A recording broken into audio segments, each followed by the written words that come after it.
accepted. This is the place. I'm the moderator, and now is the time. The topic is, as Roohif chose, which model does celestial navigation work on? How do you determine it's a globe and it only works on a globe? Nobody can look at the data and tell you you are living on a globe. How do you determine this data fits a globe? When you look at the data, it totally not fits a globe. They made it fit. Good morning, good afternoon, good evening. This is why celestial navigation only works on a globe. So the time of this observation was 5:48 and 12 seconds. So we just need to interpolate between 5 a.m. and 6 a.m. And just notice that each hour is not exactly 15 degrees. And that's because of what I said a minute ago, that a 24-hour day is actually slightly more than 360 degrees of rotation, which means that 1 hour is very slightly more than 15 degrees. So there's not much different. 10 seconds on the hour. Let's check the data. If the stars and the sun and the moon go like 15 degrees an hour, I think you make a fucking mistake. Okay, so here is my set of observations. Okay, you took those observations from this location, 31st latitude south and the 15th longitude east. I'm here at July 14 when you took the observations at 5:48 and approximately on the same location. So 15 degrees an hour, you say. Let's move an hour forward. 6:48, same location. I will put those two rows from the observed celestial bodies next to each other, and then we see how much the azimuth changes. An hour globe rotation. 15 degrees an hour, you say? I don't think so. What a moron. We even have retro motions. 61 degrees retro motion in 1 hour. And you know what is the best thing? The next day it's almost on exactly the same spot. Akamar. So it's all different, not uniform.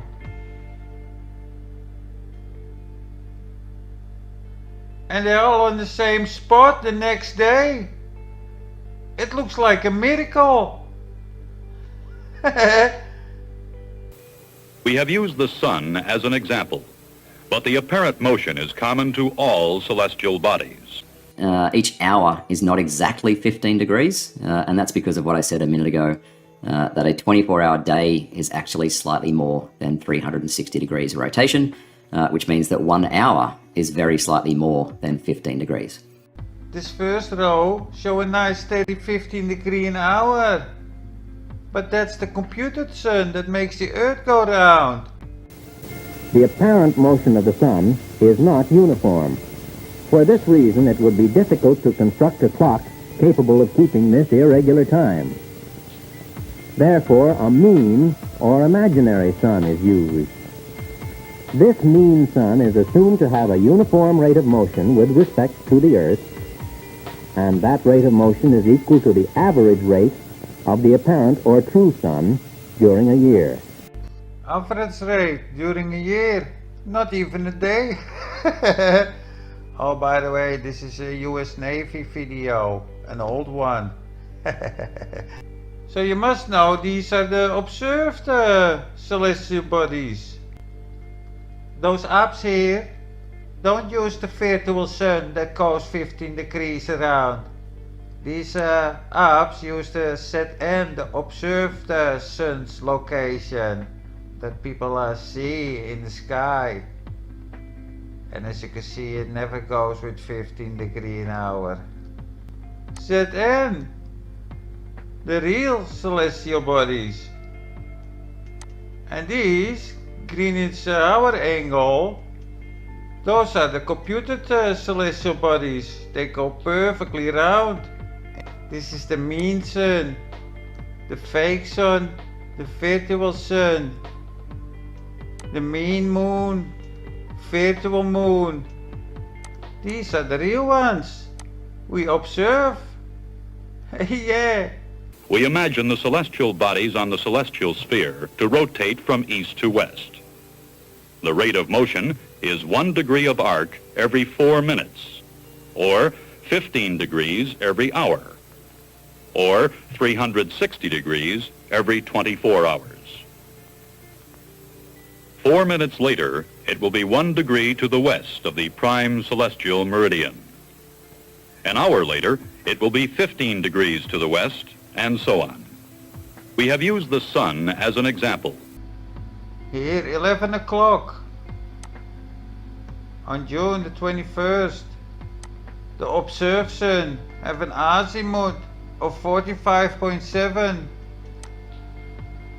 And an hour later, at 12 o'clock, it have an azimuth of 1.8.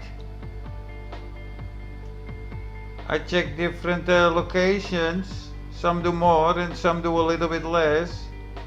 So this is the jump it makes in an hour. Imagine your equatorial mount have to follow that. That's more than 40 degrees. That's almost 3 hours Earth rotation in an hour. And I found places with 110 degrees jump, like I show in my videos. But the apparent motion is common to all celestial bodies.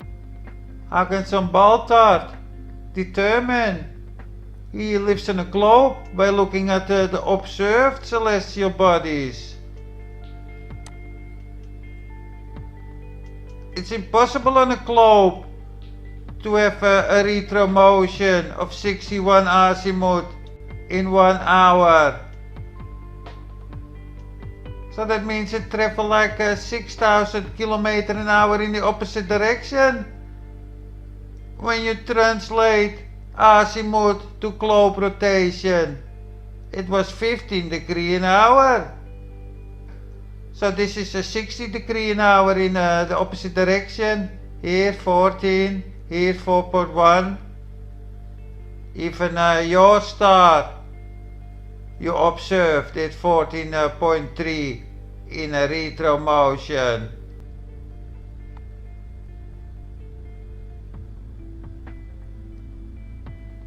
A jump of 91 degrees. Put that next to that 61 degree retro motion. That's a difference in azimuth of like 150 degrees in an hour. I wonder if this blind cartoon figure also measured the speed of the shadow of his tiny stick. Alexandria at noon, where the sun have an azimuth of 176, and then an hour later, oh, that is a 66 degree difference in azimuth. Oh, holy fuck, that's like 6,500 kilometers an hour rotation speed. Wow, this stuff makes me dizzy. I wonder how those sheep fuckers back in the days measured this terrain. 800 kilometers. But it have hills and valleys and you have to cross over water. And back in the days they did it with a rope and some pins in the ground. The 153 meters. It go up and down and you need to cross water a couple of times.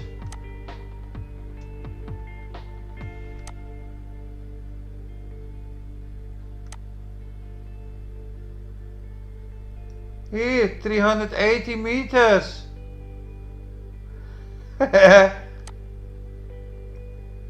400 meters. This go up and down and up and down. So you need to calculate each tiny hill, big hills, mountains. Because to measure a stretch of land you need a straight line.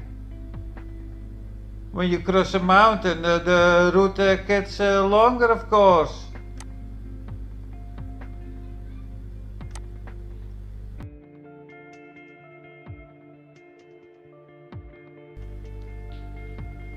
Hey, you even need a rowing boat.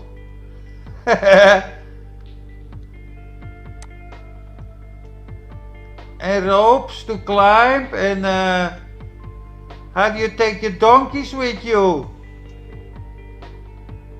Or your camels? Or you walk around it? And then take off the distance you walked? Get the fuck out of here, it's impossible. Yeah, they cannot measure 800 kilometers.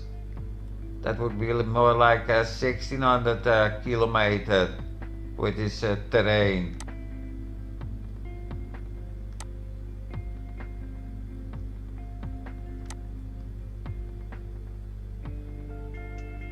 Here, 19 meters. So from 400 meters to 19 meters. 40 meters again. It goes up and down. How did those sheep fuckers measure this? I call it bullshit. All these celestial bodies are the next day more or less on the same spot, even when they travel backwards in all different speeds. That cannot work on your tiny globe model with the celestial sphere that goes uniformly around. And not on your model. Local sun, stars and moons that pop up locally.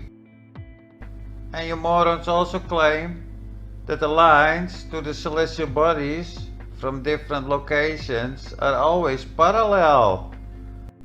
And while you're saying that, you do celestial navigations and make celestial triangles.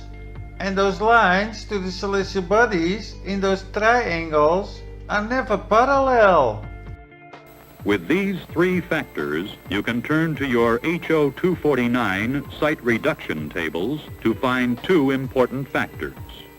First, the computed altitude, called HC, from your assumed position to the celestial body. HC is the altitude you would observe with your sextant if you were actually at your assumed position. When you have HC, you can compute the co-altitude, or zenith distance. I see three angles to Saturn which are not parallel. Here I place my stickman on the GP, the geographical position, and my stickman on the North Pole.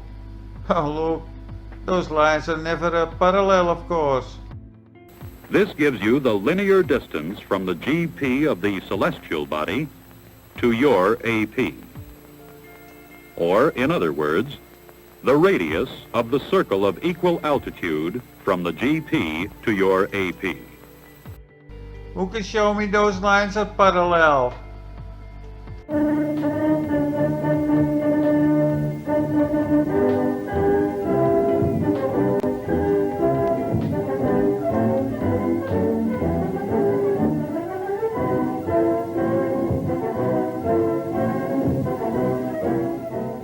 If we have a star in this position, then we know that its geographical position, or its subastral point, is here, directly below it. At a certain instant of time, a navigator taking an observation of the star, that is, measuring the angle between the horizon and the star, establishes its altitude from his position on the Earth. Note that an observer on the opposite side of the geographical position of the star will observe the same altitude if he is the same distance from its geographical position. From this view, it is evident that any observer at the same distance from the geographical position of the star would observe the same altitude. Yeah, that sounds very logic. And he can still see the same star. And those lines are not parallel. To begin with, there is an axis, simply an extension of the Earth's axis. The points of intersection of the extended axis and the celestial sphere are called the celestial north and south poles.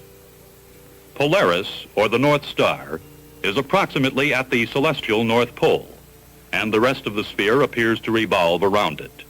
Every celestial body has a point on the Earth directly below it. This is called the geographic position, or GP, of the celestial body. Sometimes it is called the subpoint. If you were at the geographic position of Polaris, the star would be directly overhead at your zenith, and you would be near the North Pole. Similarly, if you were at the equator and the sun was directly overhead at your zenith, you would be at the sun's GP. This principle applies to any celestial body, the moon, a planet, a star, or the sun. You are at that body's GP when it is directly overhead at your zenith. Flat Earth destroyed with directions to the sun. Let me destroy a globe. You really try to convince me those lines are parallel. Let me show you they are not. The navigator assumes a position, AP. Let me place Stickman under that GP location. And from this point, he draws a line representing the direction of the geographical position of the body. Oh, a straight line over a curved surface.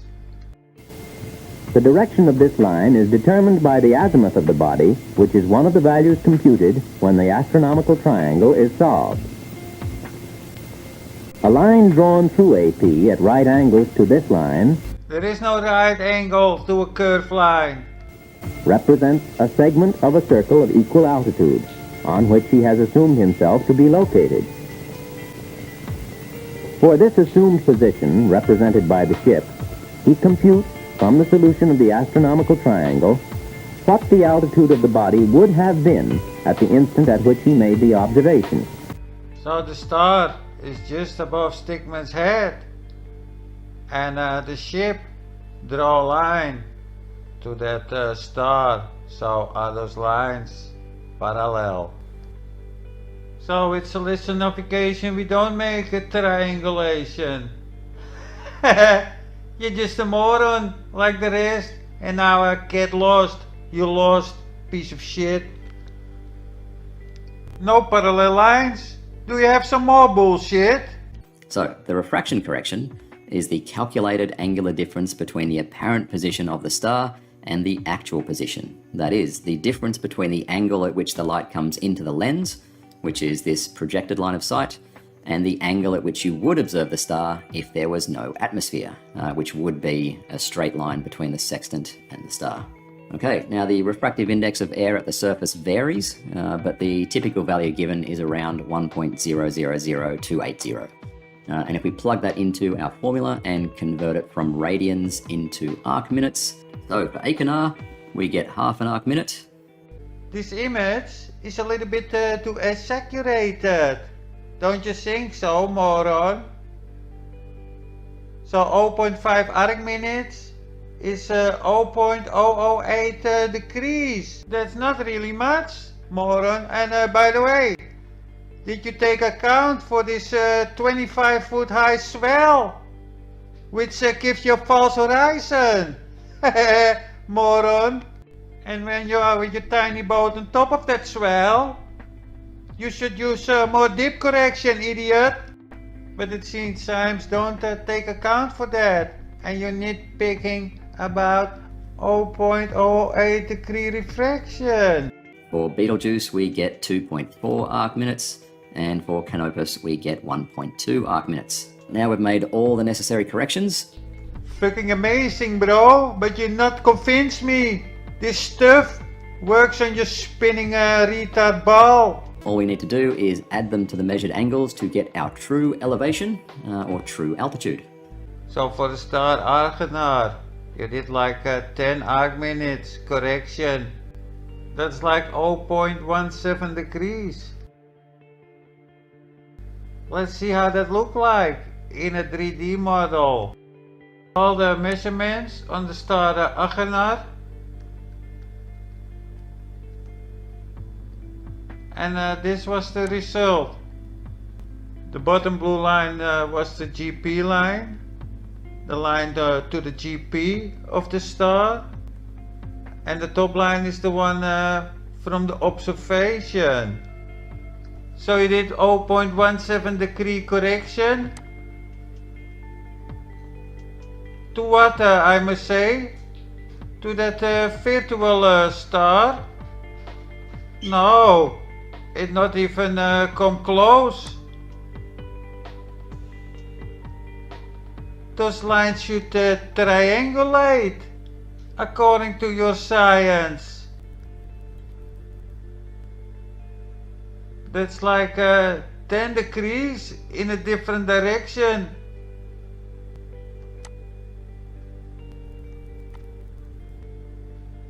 Maybe you show me I modeled this up wrong.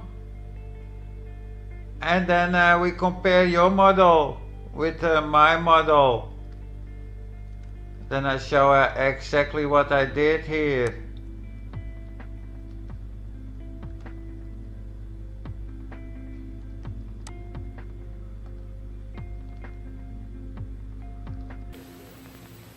For example, the declination of Polaris is approximately 90 degrees, but its altitude varies depending on your location on Earth.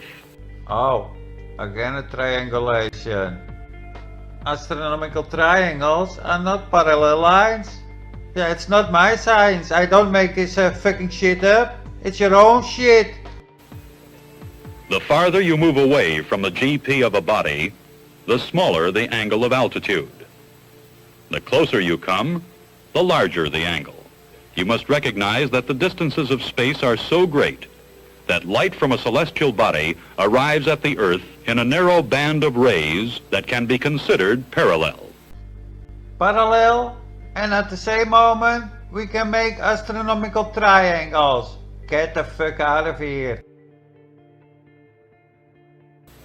The technique of actually plotting a line of position. All right, final step, and this part really is the nail in the coffin for Flat Earth. Piece of shit, I just demolished all your globe shit. And now it's time you're starting to debunk me, you and McToon, and that retard fight the Flat Earth. The final step is drawing circles of equal altitude. And a circle of equal altitude is simply the set of all points on the surface where the observer would measure that elevation angle to that particular star. And the observer could be at any point on that circle. So in this example on screen, let's say the GP of the star is over Louisiana.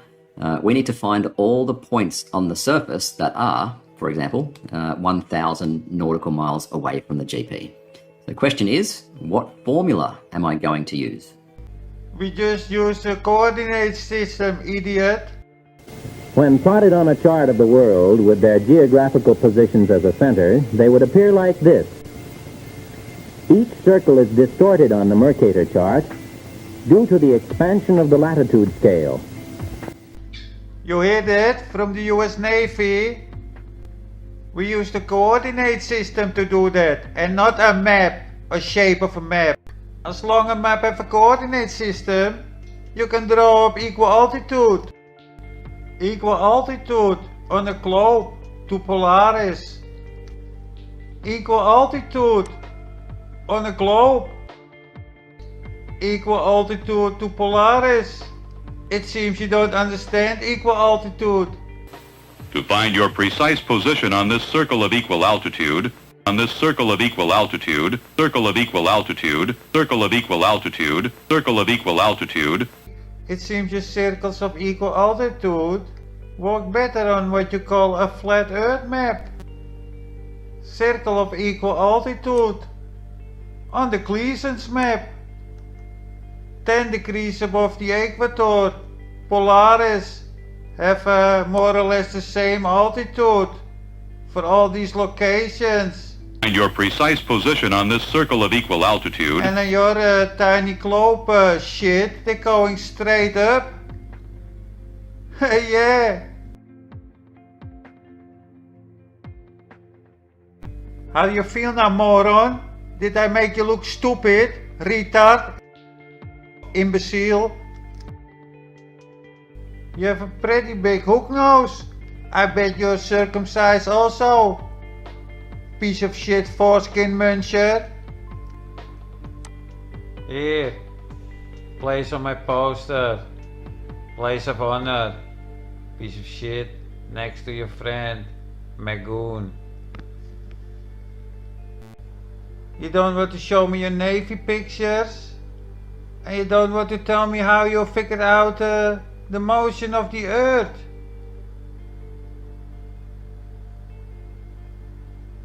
And you want to debate me?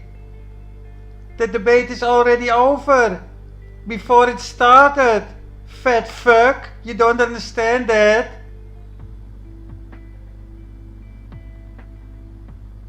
Fucking piece of shit. That's